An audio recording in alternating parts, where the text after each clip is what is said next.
Well, thanks for visiting us this morning at KTALnews.com. I'm meteorologist Josh Marces, and this is your Wednesday morning forecast update. What we're touching on today, we are expecting some colder weather today, as we did have a cold front move through late yesterday. We'll warm up late this week and into the weekend, but there is a cold front coming on Saturday, and it still looks like we will see the potential of some severe weather on Saturday, so we'll get to that in just a moment. But very quiet weather here for your Wednesday. Everybody starting out in the 30s or 40s. High pressure building in behind yesterday's cold front, so that's going to continue to steer in that cool north wind. So yesterday we did start out in the 30s, most of us in the 30s and 40s this morning, but the daytime highs definitely cooler. We did reach the 70s in quite a few areas on Tuesday, but today we'll drop off about 10 degrees or so, so we'll wind up in the upper 50s, low 60s, even though the sun will be shining down.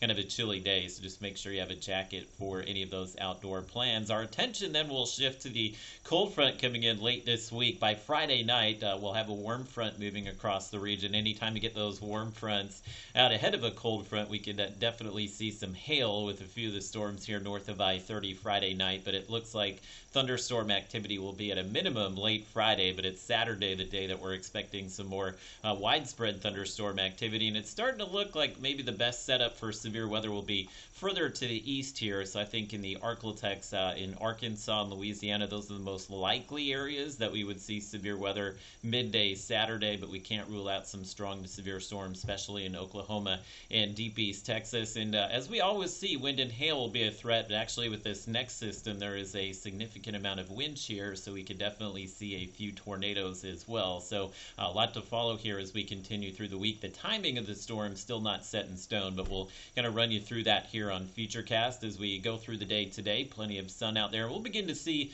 some of those high-level clouds drift back in Thursday as well as Friday, and you can see Friday just a little bit of rain popping up with that warm front, but we're lacking most of the storms there in that area outlined for severe weather. Our attention on Saturday will be that cold front coming in from the northwest here, so you can see by midday Saturday, late morning, early afternoon, we should begin to see some storms develop here, and you can see really taking aim at Louisiana, and it may not play out exactly like this, so if the storms come in earlier in the morning, that would tend to limit our severe weather potential, but the later these storms push in, the warmer the air, the more ingredients we'll have for severe weather. So again, we're kind of rooting for the models to push these storms earlier in the day, but right now it looks like we would begin to see the rain by the late morning and have a kind of a stormy afternoon here. So we will continue to keep you updated on that. Any severe weather threat should wrap up very quickly, I think by sunset on Saturday here, and then we'll kind of feel that cooler air come in on Sunday. Sunday will drop into the 50s. That's definitely the better day for some outdoor plans over the weekend, and then we'll warm it back into the low 60s early next week. We'll start out next week dry, but it looks like we are